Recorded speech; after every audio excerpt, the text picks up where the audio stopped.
YouTube nous ramène à peu près 20 000 € par mois de chiffre d'affaires, de gens qui nous découvrent sur YouTube. Mais il y a aussi toutes les personnes qui nous découvrent ailleurs et qui créent de la confiance sur YouTube et qui deviennent clients. On voit globalement, depuis qu'on a YouTube, nos pubs sont beaucoup plus rentables, les clients ont beaucoup plus confiance, ils achètent beaucoup plus facilement. Et si vous pouviez avoir une chaîne YouTube qui rapporte plus que celle des gros créateurs mainstream, mais sans les problèmes qui vont avec, sans être reconnu partout où vous allez, sans recevoir des centaines de messages de haine, sans avoir à jouer à l'influenceur et sans faire de vidéos au montage compliqué. En d'autres termes, et si vous pouviez avoir une chaîne qui rapporte gros en restant sous les radars? C'est le challenge qu'on a décidé de relever avec Jérémy Coleman sur sa chaîne. Là où ça se corse, c'est que Jérémy, il est chef d'entreprise, il a une équipe de 30 personnes et des centaines de clients à satisfaire, donc il n'a pas plus d'un jour par mois à y consacrer. Dans cette vidéo, on vous explique comment on a fait. Les coûts publicitaires sont de plus en plus chers. Il y a peu de gens qui s'y retrouvent. Un compte pub peut sauter à tout moment. On sait que les coûts de pub vont que augmenter dans les prochaines années. On sait qu'il va y avoir de plus en plus de régulation sur ce que tu peux dire et pas dire. Et avoir une audience organique, c'est, entre guillemets, c'est ta ceinture de sécurité. Probablement que tu n'auras jamais besoin de ça et que la pub suffit. Mais à un moment, tu vois, si tu tapes un platane, tu es content d'être protégé. Et ben en fait, la chaîne YouTube, moi, c'est ma ceinture de sécurité. Je me dis, j'en ai pas besoin, la pub suffit, mais si je tape un platane avec ma pub, qu'est-ce qui se passe? En fait, c'est à ce moment-là que je me suis dit, ok, il faut construire un asset qui me sécurise en tant qu'entreprise, et en tant qu'entrepreneur d'ailleurs. Et ça a été YouTube en fait mon premier choix. YouTube est une source d'acquisition au potentiel énorme. Ça on le sait, mais on sait aussi à quel point ça peut coûter de l'énergie pour la mettre en place. Jérémy, lui, il avait commencé de manière extrêmement minimaliste.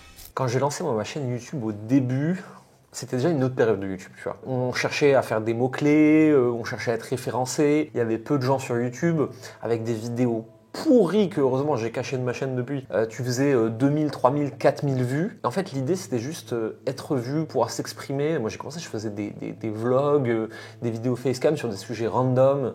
Je testais des trucs, tu vois. Et très vite, j'ai vu que ça pouvait être un vecteur de business. Et j'ai commencé à en faire des vidéos business. Et moi au tout début, je tournais à l'iPhone comme ça en marchant. J'ai des vidéos moches, mais ça marchait en fait à cette époque-là. Et c'est aussi une époque où il n'y avait pas de studio, tu vois. Et ce moment-là, c'était facile pour moi. Parce que je pouvais juste en fait suivre mon flow de chef d'entreprise de j'ai pas que ça à foutre, je suis pas youtubeur. Quand j'ai un truc à dire, je sors mon téléphone, je tourne comme ça, je mets sur YouTube, hop ça fait des vues, hop ça ramène des clients. Le problème c'est que il y a eu un moment aussi où YouTube s'est surprofessionnalisé et où ça s'est corsé, et où c'est devenu le merdier. Il a fallu commencer à louer des studios, avoir des équipes, avoir je sais pas quoi une caméra. Et moi là c'est le moment où j'ai décroché quoi. Le problème c'est que cette stratégie de la spontanéité, bien qu'elle lui ait permis de lancer sa chaîne rapidement, elle a fini par atteindre ses limites. Ça a amené des clients mais de façon très sporadique, pas stable sur l'année, ici et là une fois de temps en temps, etc. Donc finalement il y avait assez peu d'impact, tu vois. C'était un peu au gré de mes humeurs et de temps en temps ça ramenait des clients, de temps en temps pas. Je savais jamais trop de quel sujet parler. Est-ce que c'est un sujet qui m'intéresse? Est-ce que c'est un sujet qui intéresse mes futurs clients? Est-ce que c'est un sujet qui intéresse mes partenaires? Est-ce que c'est un sujet qui intéresse personne? J'en savais rien, de toute façon j'avais pas le temps de faire les recherches. Alors pour pallier à ça, on a mis en place une stratégie qui repose sur 2 piliers. J'ai pas du tout envie d'être connu du grand public. Ça me terrifie. Je pense qu'on vit dans un monde où les gens sont un peu foufous, à bien des égards, et j'ai pas envie que des gens soient fans de moi. Et encore moins des gens qui peuvent me trouver dans la rue, et qui peuvent rencontrer ma famille, etc. Donc en fait, je veux être connu par mon microcosme et mes pairs, mais surtout pas par le public. Ce qu'on fait récemment, Yomi, Oussama, etc., avec Antoine Blanco et avec Sans Permission, à réussir à mainstreamiser le business, le rendre sexy, le grand public, être suivi par des millions de personnes, même qui entreprennent pas, je peux pas faire ça. Surtout pas, ça me fait flipper. Et de temps en temps, quand je vais faire des grosses interviews, c'est un mal nécessaire, tu vois, je comprends l'intérêt pour mon entreprise et pour mon message, mais j'y vais un peu à reculons. J'ai pas envie d'être connu en fait. Je veux que YouTube soit un canal d'acquisition de mon entreprise, mais je veux pas que Jérémy soit connu. Toutes les vidéos qu'on va faire doivent absolument parler aux prospects de Jérémy. On n'est pas là pour être mainstream, c'est pas grave si on fait pas beaucoup de vues. En revanche, chaque vidéo devra aider les prospects à monter en niveau de confiance jusqu'à être prêt à l'achat, prêt à se faire accompagner par l'équipe de Jérémy. La stratégie est simple, donner plus de valeur que tous ses concurrents gratuitement. On a pensé toute la stratégie YouTube, et tu l'expliqueras mieux que moi, sur qu'est-ce qui fait qu'un prospect devient client et de quoi il a besoin pour ça. Et en fait, les vidéos, on les met à cet endroit-là, entre prospect et client. D'ailleurs, chaque vidéo de la stratégie YouTube deviennent des ressources que peuvent utiliser les sales de l'équipe de Jérémy pour faciliter leur process de vente.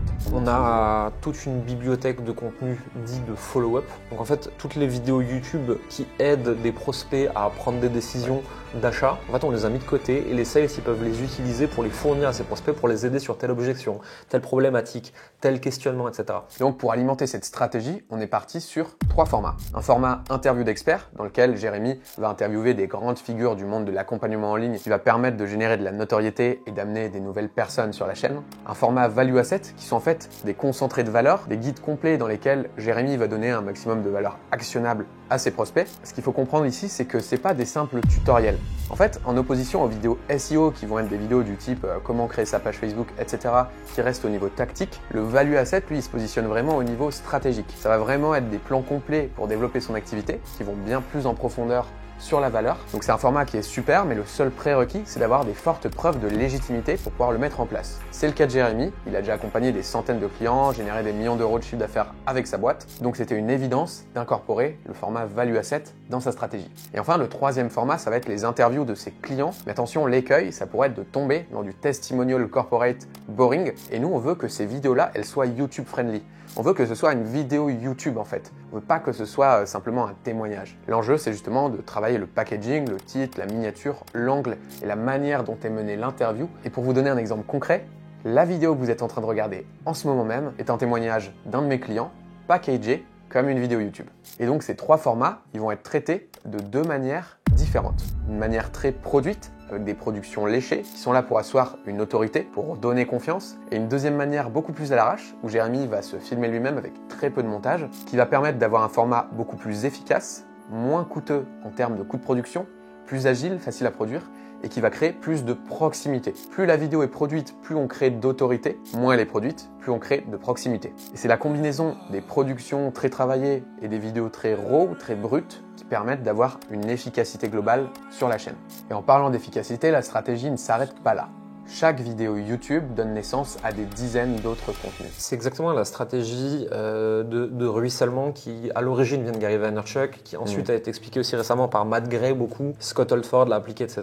J'ai fait que réutiliser un truc qui marche. YouTube, c'est mon média central. C'est là qu'on produit des formats longs ensemble, des formats qui vont plaire à l'audience, etc. Derrière, ces formats-là, ils vont être redécoupés en shorts pour YouTube Shorts, pour Instagram, pour LinkedIn, pour Facebook, etc. Et ces shorts, on va pouvoir en faire des posts aussi pour les différentes plateformes. Donc en fait, j'ai un média central où on fait des productions exclusives et longues, et derrière ce média va permettre de redécouper des micro-idées et de les dispatcher sur toutes les plateformes. Et c'est comme ça qu'avec une vidéo YouTube par semaine, on arrive à découper, à faire 10 contenus courts par jour qui sont diffusés cross-plateforme. Et cette logique d'optimisation, elle est indispensable parce que rappelez-vous, Jérémy, il a une boîte à faire tourner, il n'a pas le temps. J'ai pas le temps, déjà, j'ai pas le temps et j'ai pas envie, ça me fait chier. Et c'était le deal quand je suis venu chercher la première fois. Je t'ai dit, t'as l'air de savoir ce que tu fais, on va faire un test. J'ai pas le temps, j'ai pas envie, ça me fait chier. Je tiens à mon message, donc j'ai des choses à dire. Craft-le, organise-le, mets-moi dans les bons rails. Je jouerai le jeu de ce que tu me demandes dans la limite de mon temps. Je te suis, je suis la marionnette.